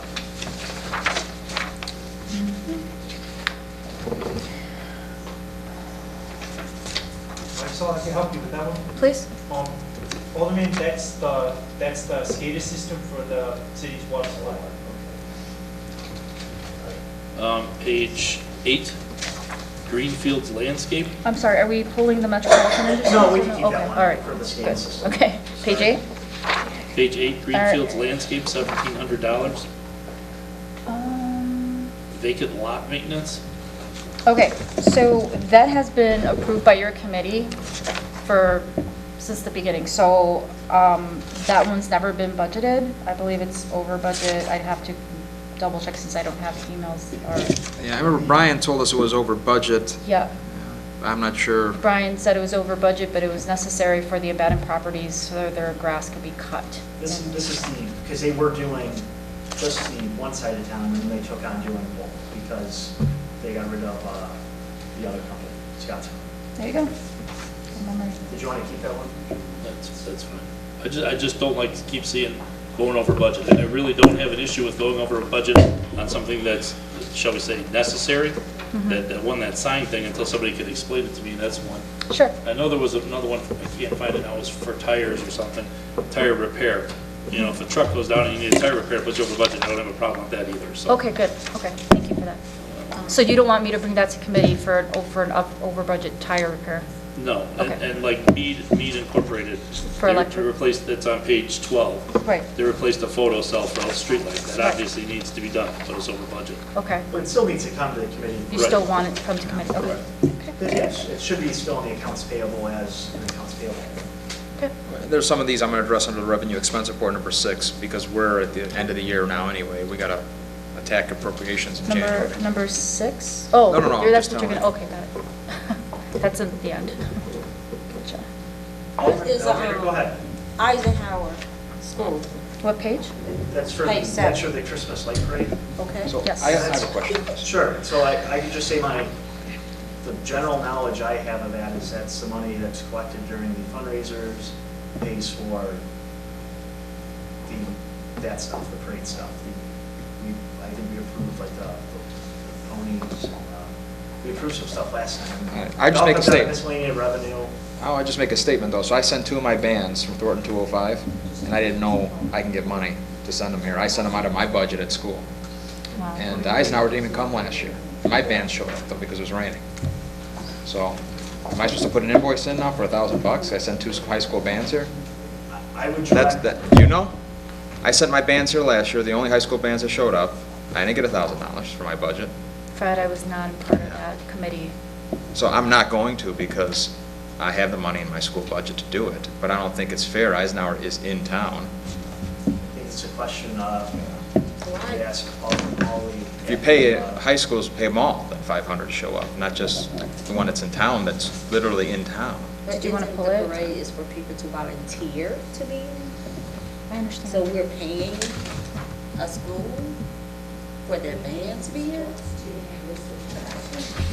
I don't think it would be a great parade if it was like only 10 people participating. I get it's just like a, Then we need to do something to. My issue is just communication. Just, yeah. If all bands are getting it, Well, this- why not Thornton 205? Stucker Kilty Band's getting it too, Fred. That is not a high school band. I'm talking Oh, I about. understand that, Yeah. but I get that. Yeah. And I really don't, I mean, I know they're doing fundraising for it. Yeah. However, if you look at the list of revenues, it doesn't show that yet, but Yeah. I'm sure we'll get into that later. I'm done with that, my personal. I don't wanna discuss it. did you want me to pull that, Alderman Bilotto? No, because I just have concerns, let's, the chairman. Let's keep it on there, and we could ask Alderman Holloway for an explanation That's at fine. the city council meeting, because he is the chairman of it. And we could ask, we'll just keep it on, and we'll make sure to ask you. All right. Go ahead, please, go ahead. Nothing, what I was saying was Alderman Waters, do you have any other questions? Under the accounts payable note, but while Marisol's up there, I'll bring it up, unless she's going to tell us later. I'm all in favor, I've been asking for it for a while, for committee meetings to be televised. Are they all being televised? That I'm working with Ben tomorrow in his schedule. I want to make sure Right. that he is available, if not someone else is. So, like I asked him, and I think it's great, he's coming to my Wednesday special meeting at The 6, cannabis meeting. but his regular meeting at 7. So I think if we're going to videotape meetings, we should videotape all the meetings, and not just pick and choose. And then we can prepare for that, and we can notice it out here. Like, I didn't know we were going to be out here tonight. I didn't know anything about it. But, again, we've on and off been asking for it for 6 years, as long as it's videotaped. It was always told it wasn't in the budget, which is another question. Is it in the budget? At this point, at the end of the year, we got to put it in the budget for January fiscal year if we're going to plan to keep doing this, because we're quadrupling the expense for Ben, at least quadrupling, because there's going to be 8 to 10 committee meetings plus the 2 councils that he was doing. And I gotta make sure he's not going to be a full-time, if it's going to be over a certain Yeah. amount of hours. I just want to make Yeah, sure I we're think fair, so. because there's no one committee more important than the other in a overall sense, especially most business hits 2 committees at least. They should all be videotaped so the public have an accurate portrayal of what's going on with processes, because some things they'll see at finance, or at, I don't know what the other one, municipal, and some things will go straight to council if they don't get all the committee meetings. And they're like, well, how come this one went to council? The public should get a great picture of the whole process of legislative body does. So they go to all the meetings or none at all, is my opinion. Absolutely, it's a work in progress, so we're getting the scheduling ironed out. Thank you. Were there any other questions? That's all I have for that line item. So the ones we pulled, we're going to Benish, Fine, Leaf, Salzburger, and Performa. That totals $40,908.96. So the new accounts payable number will be $532,895.39. Just want to note that the garbage is on here and insurance is on here, so that's why it's a little bit higher than some of our last ones. So just wanted to say that. So is there a motion to approve our new number? I like the motion. Seconded. Second by Alderman Bilotto.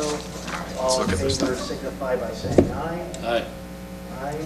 All opposed say nay. This for a year? Or what Yes, is this? have it. Motion is carried. We're moving along. Next What is the is timeline here?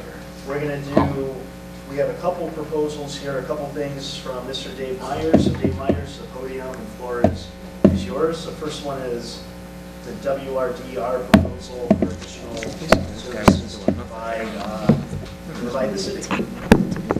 So, All right, I believe you have a copy of a spreadsheet that shows tasks, estimated hours, and estimated costs.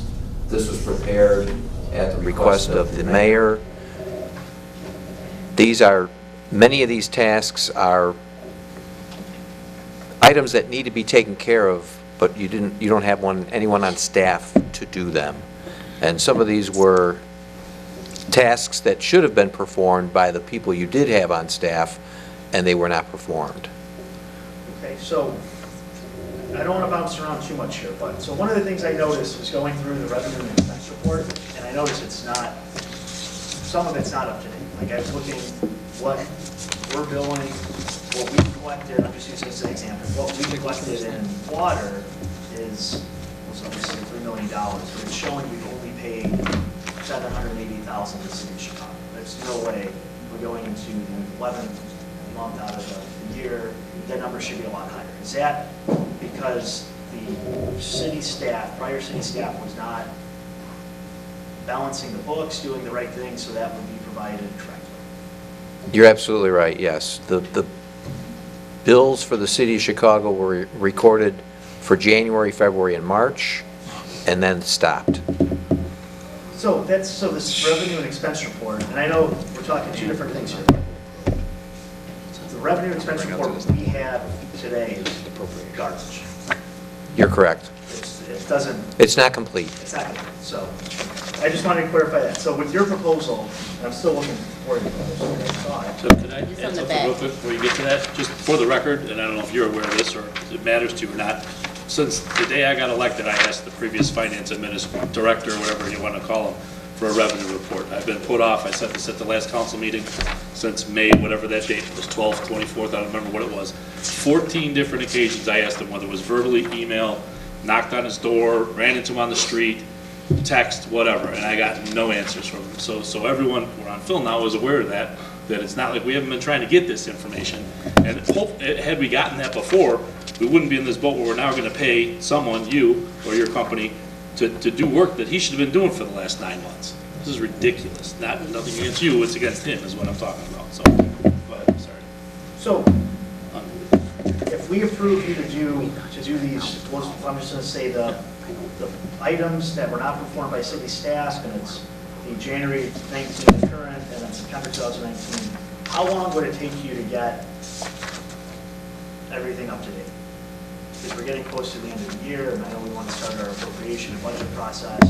So how long is it going to take you to get this into a real working like document. So it's all updated and we're all good. Right, okay, we've already made some progress. So this list was created, I don't recall the date, but just say over a month ago. Sure. And so certain things have already been done. So we're further ahead now than what this list shows. And certainly, like the monthly treasurer's report for October, that's already been done.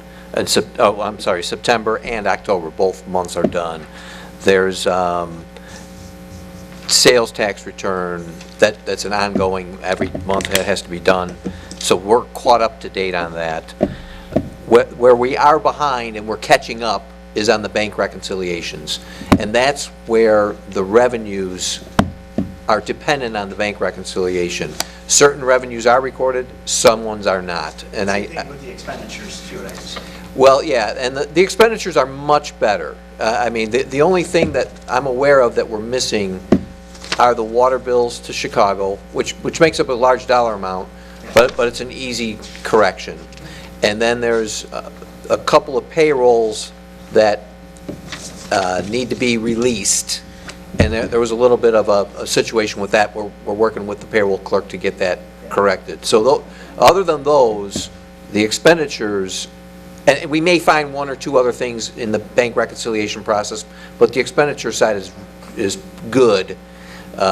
It's the revenue side that needs attention. So do you think by our next meeting, you would have an updated expense revenue report, or are we looking January then? I would say January would be better in that we'll have a full, complete year at that point.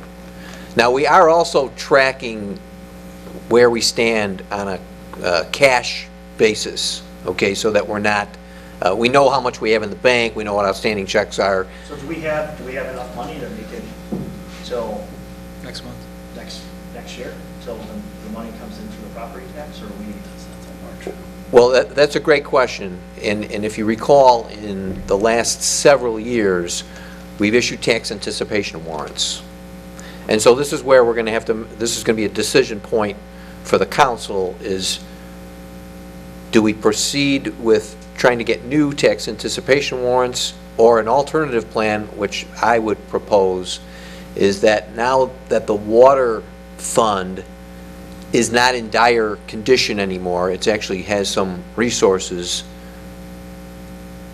the water fund would have sufficient resources to lend to the corporate fund for, let's say, a month or so until the property taxes come in, and then you pay the water fund back. So That would save on Administration. interest costs and other legal costs that would be associated with getting new tax anticipation warrants. That's my suggestion. conversation about that motion, so go ahead. I just want to make a clarification. I'm not going to pinpoint the exact line item, but I know for a fact that this appropriation is not what we approved at council.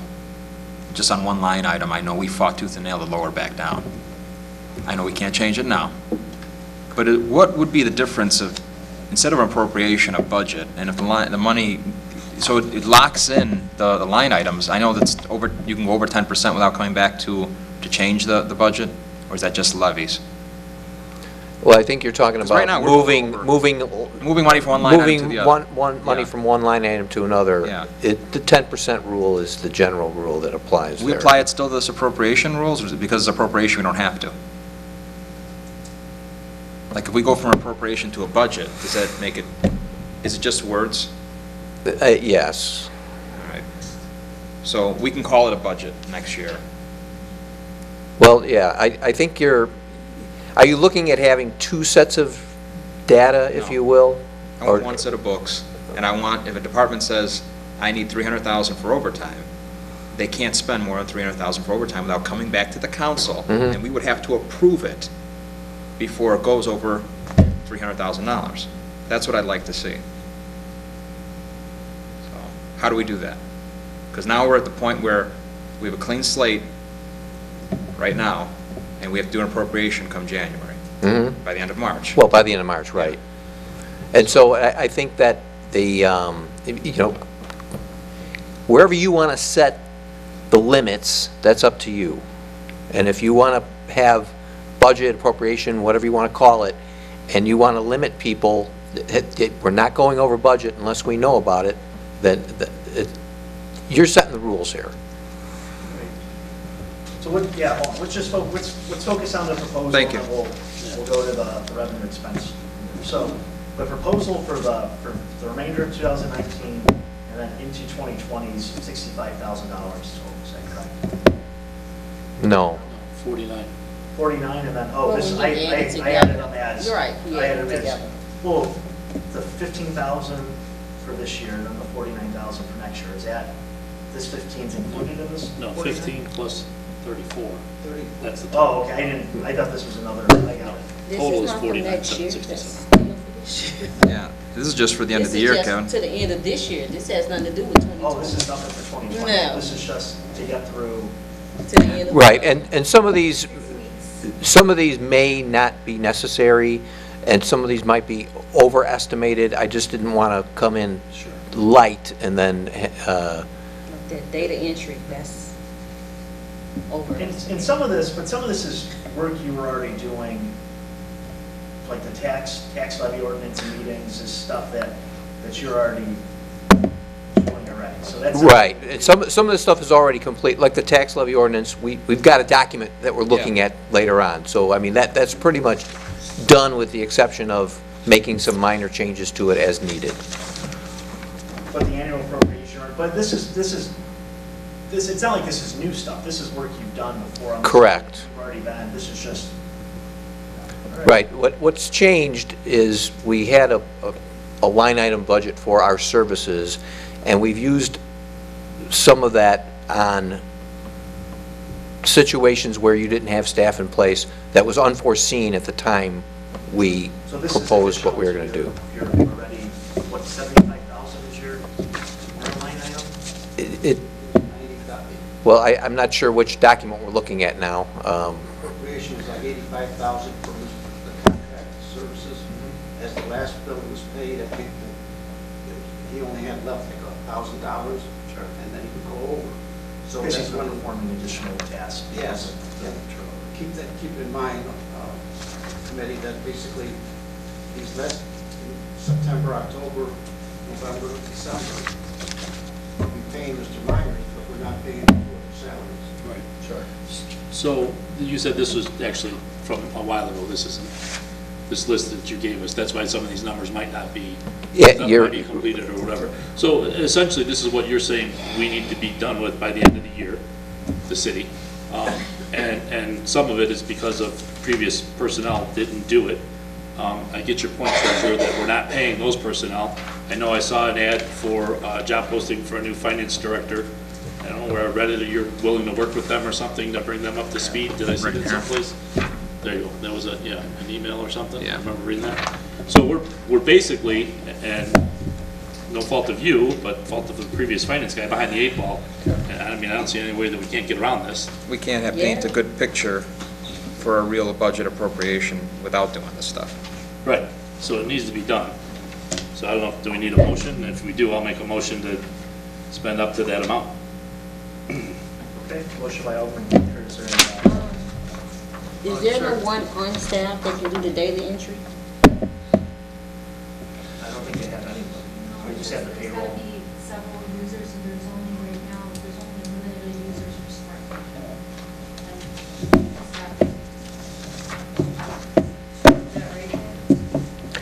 I'm not aware of what the limitations are on the Smart Fusion users.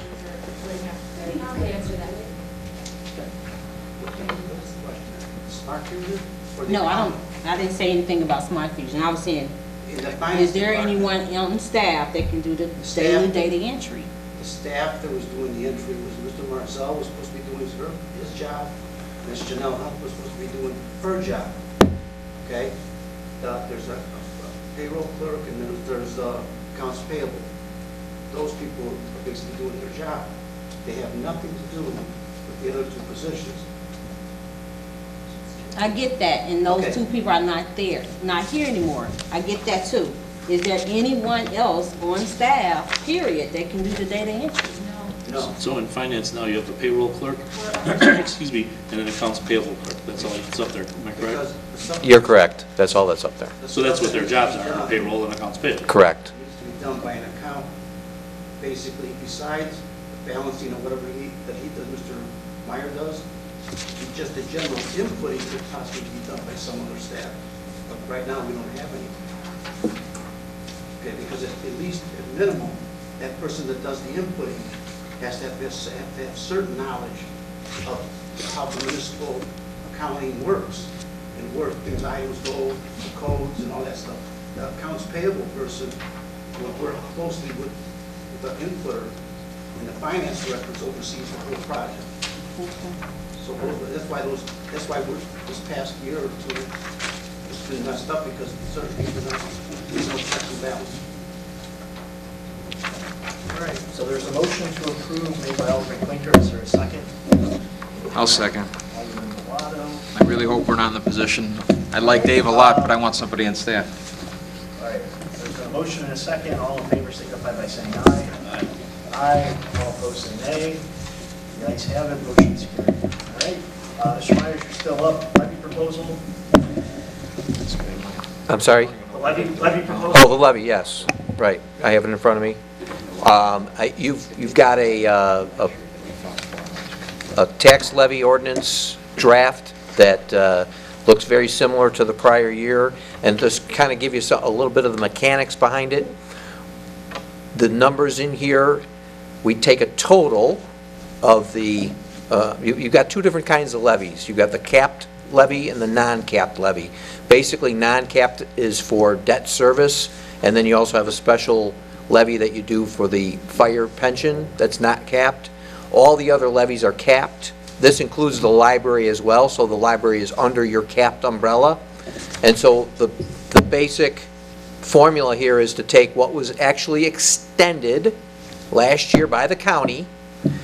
We add 5% to that number, so it's 105% of last year's extension, and it's allocated to the line items that you see in the, and if you go to page, we'll go to the, I'm going to just jump back to the back of the, Page where 30, the, 33. page 30 of 33, right. You see the totals. All the pages prior to that are taking the appropriation from last year and allocating amounts to be raised by taxes, so that it gives us these totals here. So you see the grand total at the very bottom, that $8,964,296.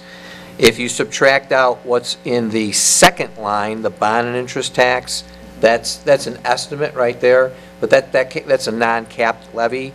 And then if you scroll down about 4 down from there, you see total fire pension fund tax non-capped special purpose extension. That's not a, you take that out as well, that gives us the total capped amount, which is 105% of what we did last year. Sure. So Now, on top of that, though, you're not going to get the full 5% increase, because what the county is going to do is, aside from new property, they're going to limit you to 1.9%, because that was the consumer price index increase for 2019, or for 2018, but to be used for 2019 taxes. So the basic result is you're going to get, I can estimate it, maybe a 3% increase, because there's going to be some new property, and then you get the 1.9% increase on top of that. That's what they're going to ask for. That doesn't mean that's what you're going to collect. Your collection rates have been around 90%, maybe upper 80s, depending on year to year. So you're going to get fewer dollars than what you asked for, because some people are just not going to pay the property taxes. So that kind of gives you an overview of what you're looking at here. So, Mr. Treasurer, you might be able to answer this. The number for the police and fire pension, what number is this? The recommended, I see it's the 2.2 million for the police pension, and then the fire pension is the 1.5? I thought the actuary was here. Because I'd like to up these numbers. Okay, well, right now, if you take the fire and you add those two together, that equals exactly 100% of what the recommendation was in the actuarial report. So is this higher than what we contributed last year? Yes. For the fire, right? For both the fire and police, they're both higher. The police one, what's the actuary report recommended amount? For the fire is $1,540,465. Okay. That's at 100%. Okay. All right. And that's exactly what we add up to here. The police amount, what we're asking, what's in this document now that I prepared, that I recommend, Sure. is $2,240,311. The amount that the actuaries portrayed in their document was $2,436,772. 2,436,772. You say that 2,436,772. So it's a shade under 200,000 more than what we're showing. Can you say that one more time? Sure, absolutely. 2,436,772. So I personally would like to do both of them at 100%, the police and fire at the actuarial rate. So that's just my opinion. I don't know if how the rest of the Well, committee feels. I'll second that motion, because we fought hard last year to do, or tried to do. So that probably blows up your whole thing on page 30, but. Well, what it does is it makes a commitment that can't be undone. Yeah. And Well, the pensions are a promise, and they're something that can't be undone either, and we've been woefully underpaying them, and even with the pension consolidation, it's going to come to, like IMRF, we're going to have to make that payment every month. They're not going to let us play these games anymore. So I think we just need to get ahead of this, and if we're doing the 100% for the fire, might as well just do the extra 200,000 for the police, and at least start getting us on the right track. yeah, and the reason I prepared it this way was we've already given out raises to firemen, police officers, and others, and our projected cash balance at the end of December, cash and investments, this year as compared to last year, we're going to have a little bit more, maybe 50 to 100,000 more, but already that's going to be that's going to disappear quickly next year when it comes time to paying these higher salaries. And if we take 200,000 more, the 200,000 doesn't come out of thin air. We have to reduce the corporate levy by that much. You know, So that's two. I'm sorry, go ahead. Cut you off. This is a conversation where we're having, where we need to cut our bills elsewhere in the city. Where we have astronomical legal bills. We have astronomical bills from the engineering firms that we're trying to figure out. There's bills that we need to go back and cut, and we're shortchanging the people who are here to save our lives and do these things. So I'm 100% behind trying to fund these at the correct level and squeezing our belt a little tighter where we can in the regular general budget. This is something every meeting we're going through all these bills, all this stuff, and it's hard. As Alderman Klinker was saying, we've been going since June asking, hey, where's this report, and 6 months we can't even get a proper revenue expenditure report. And I'm not blaming you, I'm just you're pointing out the talking. facts. It's very right. It's frustrating. It's almost embarrassing that this is what we have to vote on every month to do, and now and if this is what it's going to take, is for us to take some of that money that's being spent on who knows what and put it towards the police and fire pension where we know it's going to, or we know it's going to, I'm a lot more comfortable doing that. So I know I knew you were going to hate my recommendation, because I think the last couple of years we've been adding more. I think the last 2 years we've added more to the I think we hit the pensions. Last year we did 101 and almost 90 something in the other. We tried. We fought. We compromised last year. 2 years ago we compromised. 2 years ago. So that's my reasoning on why I'd like to do the 100% funding for the police pension as well as 100% funding for the fire pension. Right. And it's certainly, it's your decision, absolutely. I just want to point out, I mean, the reason we were where we are where we are today is that TIF came off the TIF 3 is not taxing anymore, and so we're collecting some of that property tax, and that really helped us get through Sure. and stay kind of almost level with the prior year. So if we're going to take another 200,000 away, you're right, you're going to have to really tighten that budget up and not spend on certain areas. That's the decisions I think this committee and the rest of the city council have to make. So are there any other questions or comments? And going back to our discussion about the budget and appropriation, getting accurate figures, because we have to tighten the belt some more. So if we go 100% and we bump, not exactly 200,000, but what it's like 196, just say, Yeah, rounding. right. So you want me to take that away from? Wherever you guys feel like, right? And typically, I would just go right against police protection. The police protection levy is nowhere near the amount needed to run the police department. It's just an item that we levy for. So that's the most logical place to take it. It's an administrative decision. I support whatever you guys say. Find it. Okay, so what I can do then is make that change, and I can email you a new document. The grand total is going to be the same, the $8,964,000. No, that's fine. We're just shifting from one line item to another. And that money, the pension money, can't be touched. It's just going to stay, just for, because we have 2 new members on the committee, that the pension money can't be used for, it goes right to the pensions. There's no, Locks it in it the can't be lockbox. used for general government, for anything else, for city services. So. Right, that- and just let me throw in, and I've made this recommendation in the past. The reason I don't like doing it that way is now you've locked in, and if some emergency came up and you needed money for whatever it was, you don't have it. But if you leave it the way it is, let's say, and then you had a surplus at the end of the year, you can always then choose to say, hey, we'll give this money to the police pension fund. It's an alternative that doesn't lock you in to not making choices later on. Sure. So I'm going to stick with my motion to change it to the 100% funding in the police pension fund. I believe Alderman Bilotto seconded. Were there any other questions or comments?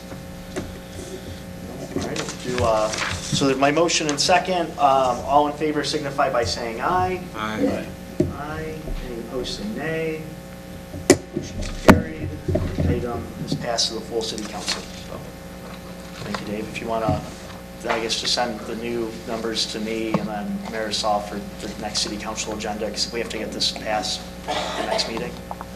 Treasurer. Last council, I announced it, that's the first step. The next step would be either from this point, or we can wait till council, and if council approves it, it's got to be posted for 10 to 15 days, and then by the next council meeting, the first council meeting we have in December, would have to be Has to be passed. accepted.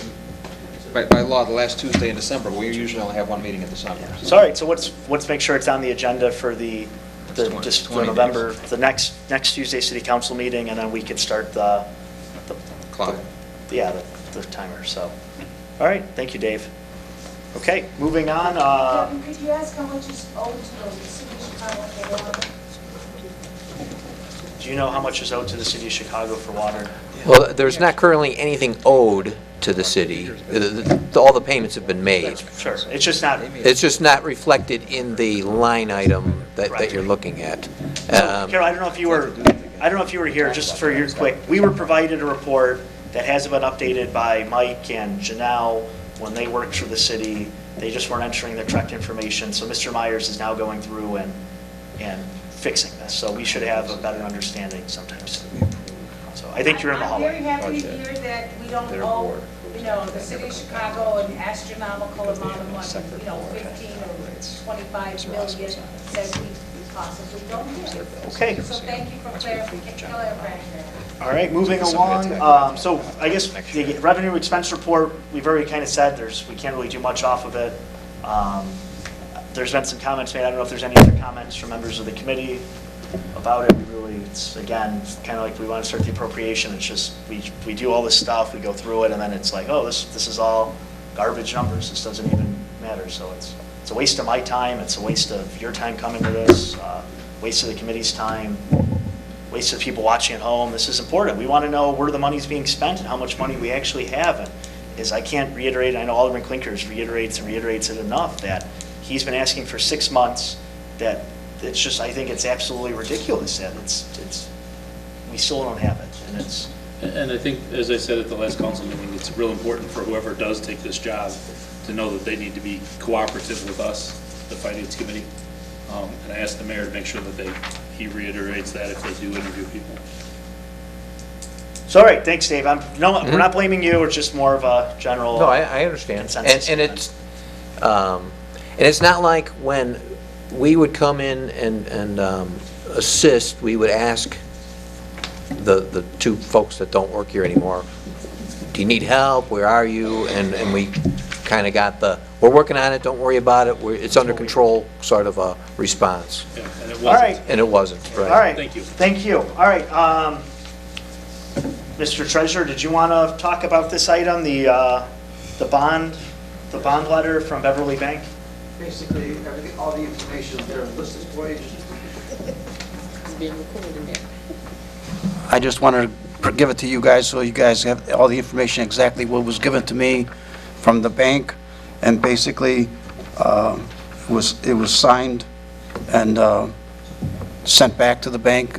And there's another gentleman that's actually, I forgot his name, Steve something, that's working with the bank to do the actual write-up of the bond. I asked Mr. Horvath last council meeting, and even before that I wanted an estimate of what he's going to charge us to do this bond paperwork. Okay, so, I basically iterated to Mr. Horvath that basically it better not be no 5 or 10%. It hopefully should be only 1 or 2% of the total. I have no idea what the bond services charges for doing all the paperwork, but hopefully by this soon, he should at least give me some estimate how much it's going to cost us. All right. Okay? Appreciate it. And all the breakdown on the payment schedules on the second page.